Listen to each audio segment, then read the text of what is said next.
Magandang gabi sa inyo guys.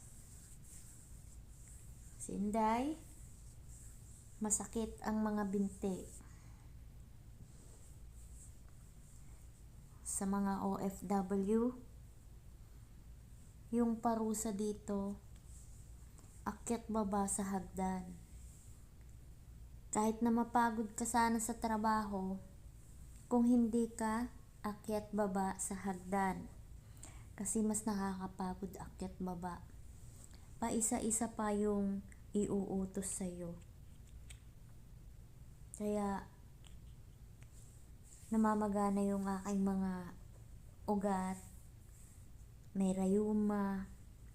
Kasi dati nagluluto ako, hugas ng kamay, hugas ng paa, kahit pagod, kasi kailangan.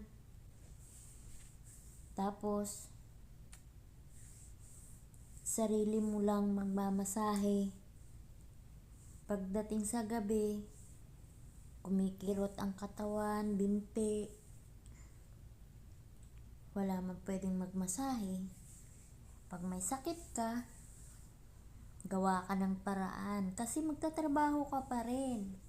'Di ba? Hindi mo kailangan sabihin magpahinga muna ako. Kailangan dito sa abroad,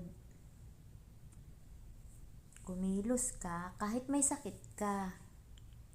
So paggabi, gawa mo na ng paraan para maguminhawa yung katawan mo,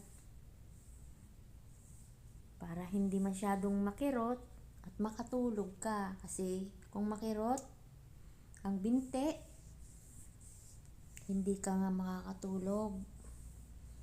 Para guminhawa ang katawan. So, sa mga gustong mag-abroad dyan, hindi ka naman tinatakot. Pero, kailangan dito, matatag ka.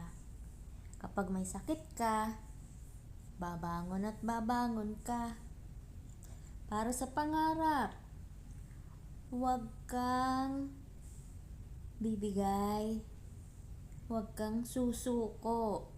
Kaya ako,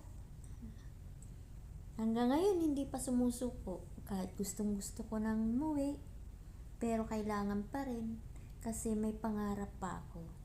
So, babay sa inyong lahat. Magmamasahe muna si mama.